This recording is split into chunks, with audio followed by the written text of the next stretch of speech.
Hello, good morning, and thank you for joining us today.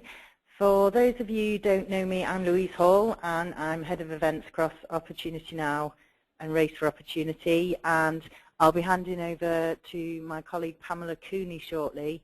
Pamela is Project Manager for the RFO Awards process, and we'll be talking to you about how you can get involved in that in a second. There'll be an opportunity to ask questions at the end of the presentation, and if you're not familiar already with the GoTo platform, you can let us know if you have a question by typing it into the question box or the chat function, which you can find on your GoTo dashboard. I'll let you know when we get to this point. We'll give you an opportunity to ask questions at the end. So I'll hand over to Pamela now. Morning.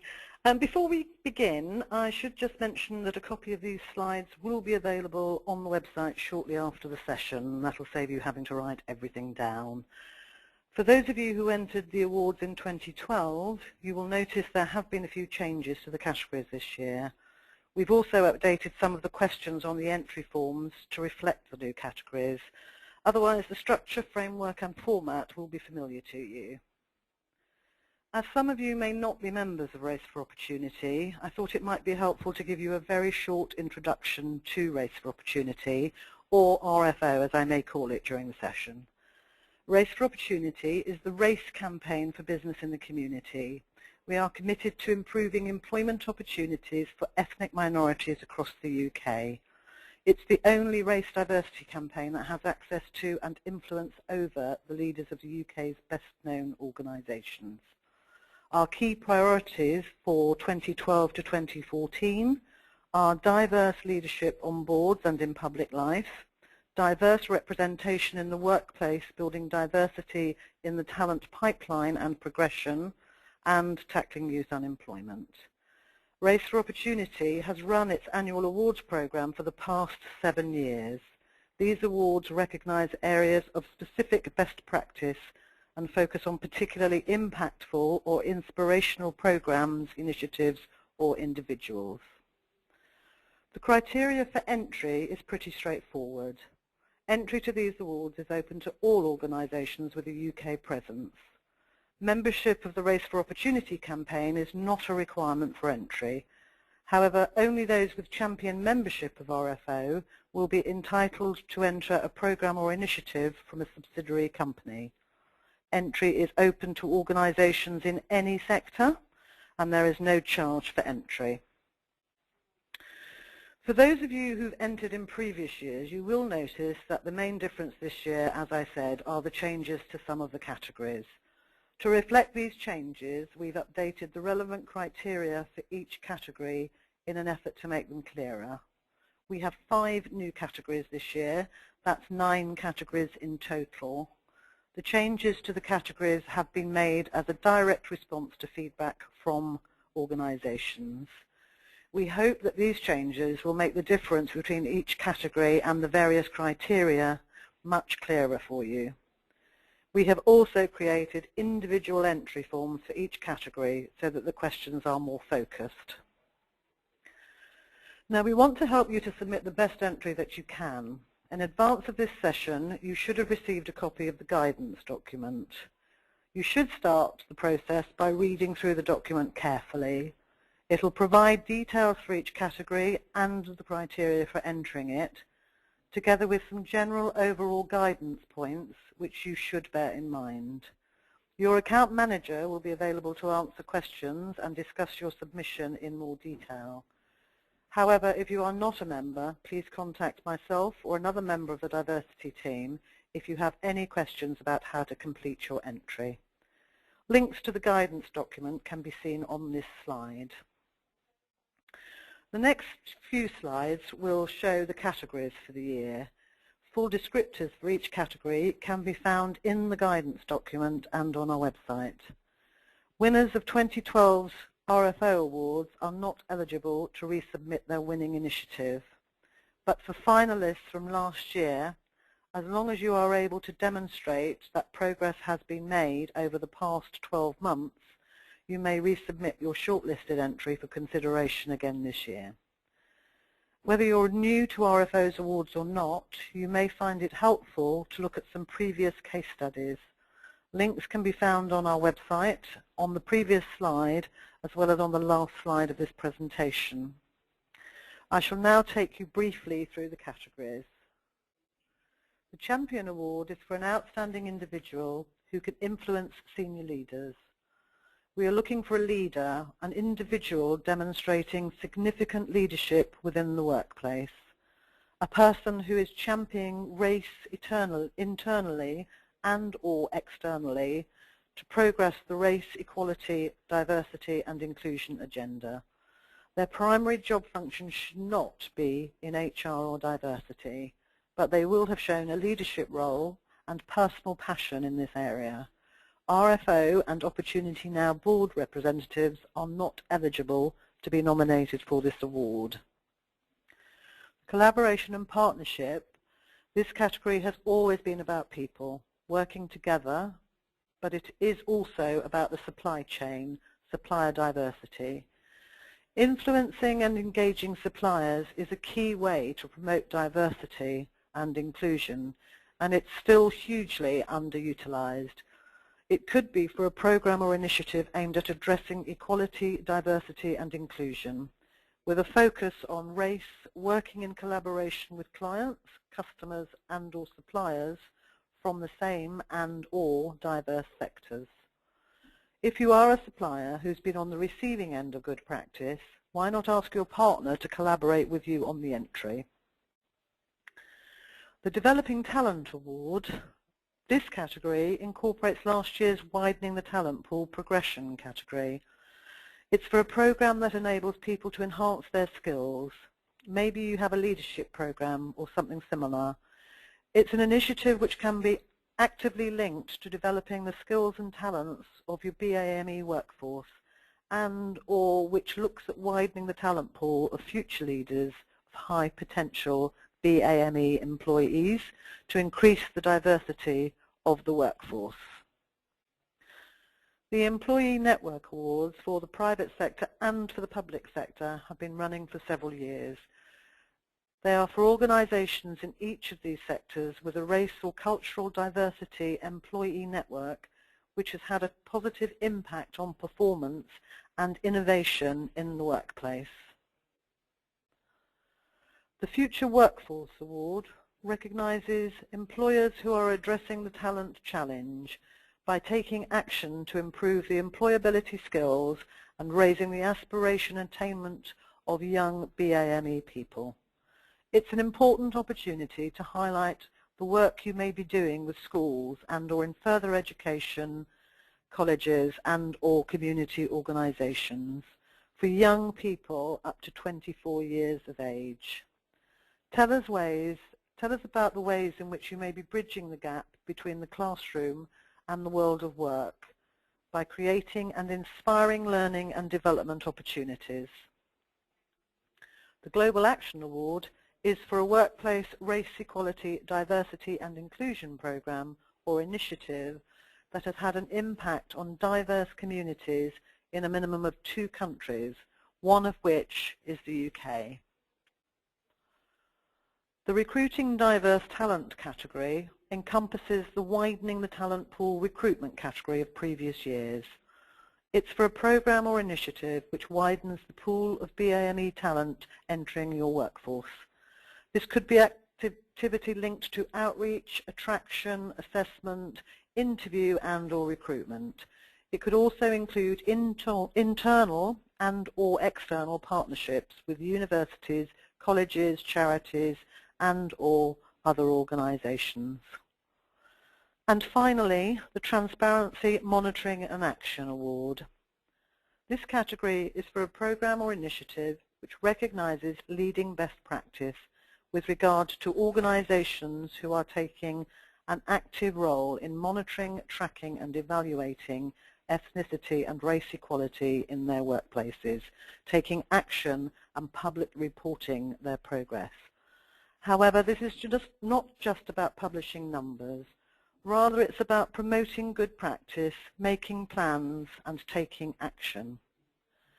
Don't get bogged down with the publishing aspect. We are more interested in how you collect data, spotlighting ideas on how you take the necessary action to obtain the information and share it. This next slide highlights some of the important things to remember. We understand that some of your organisation's activities may take on a wider diversity mantle, and that it may be helpful to include details of this in your submission. However, to help us assess your programme or initiative accurately and in the best possible light, we need you to state clearly how they relate to and impact on your BAME workforce, specifically within the UK.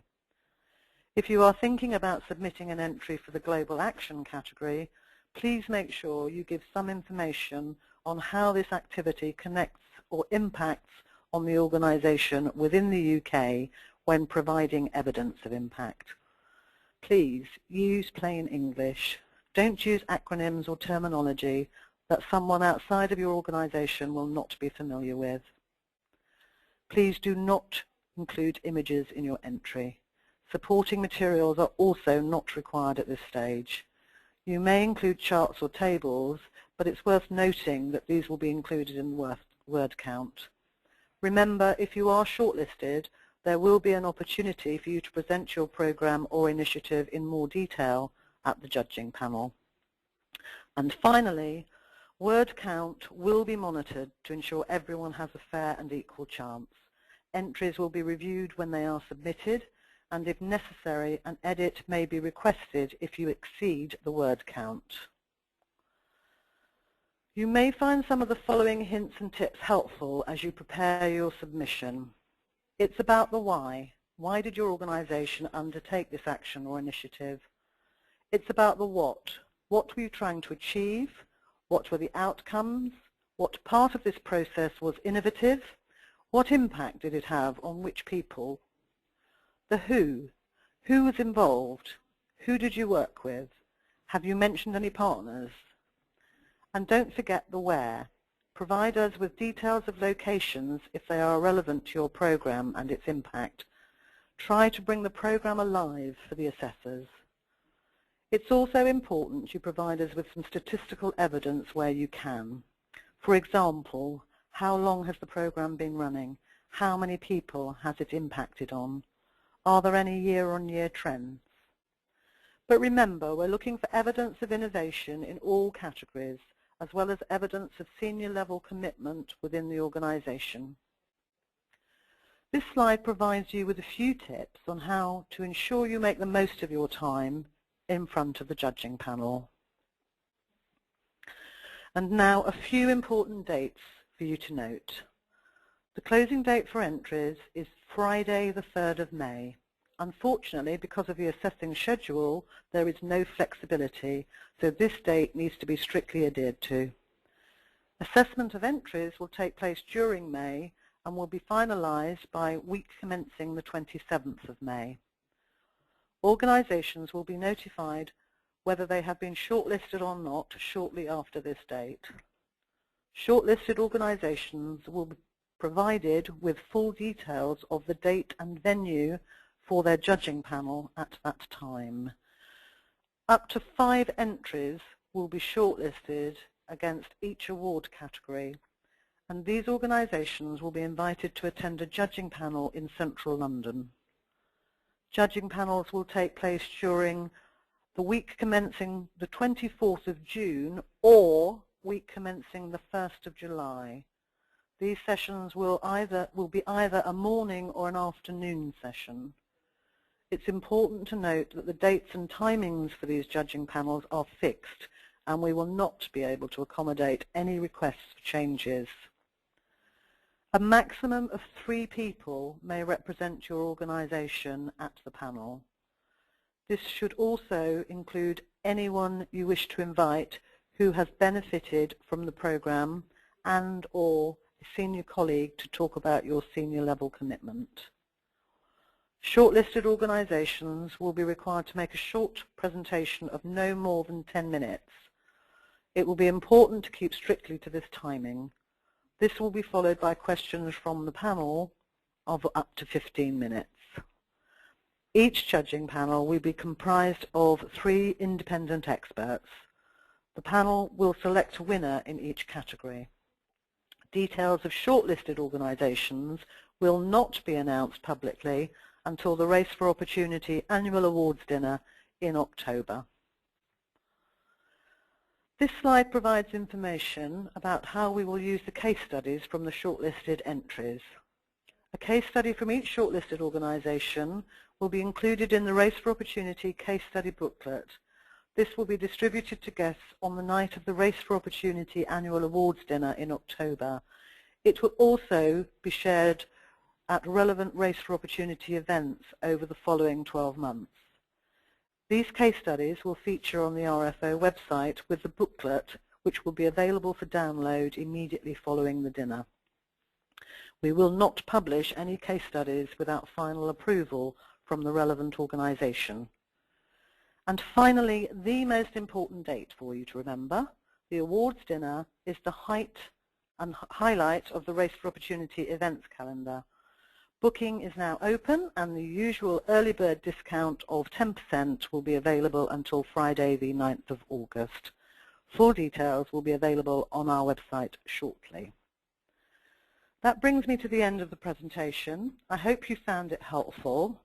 And while we're waiting to see if there are any questions, I'll just go through the very key dates again. The closing date for the submissions is 5 p.m. on the 3rd of May. The submissions will be reviewed throughout May and shortlisted organisations will be announced shortly after the 27th of May. The judging panels will take place during week commencing the 24th of June or week commencing the 1st of July, and winners will be announced at the Race for Opportunity annual awards dinner on the 8th of October. Thank you.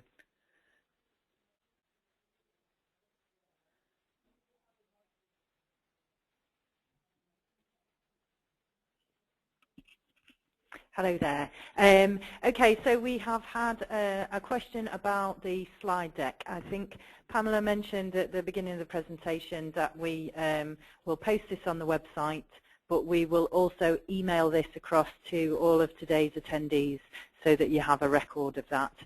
We're also hoping that we may have the recording of this webinar available too, if you'd like to revisit it, or if you have colleagues who you think may benefit from listening in. And I think that is all the questions, in fact, in terms of whether the slides, etc., will be available. Just to reiterate that if you do have any questions that spring to mind after the session, then obviously please do feel free to get in touch at any time. And we thank you very much for joining us today and wish you best of luck with your entries. Many thanks. Bye-bye.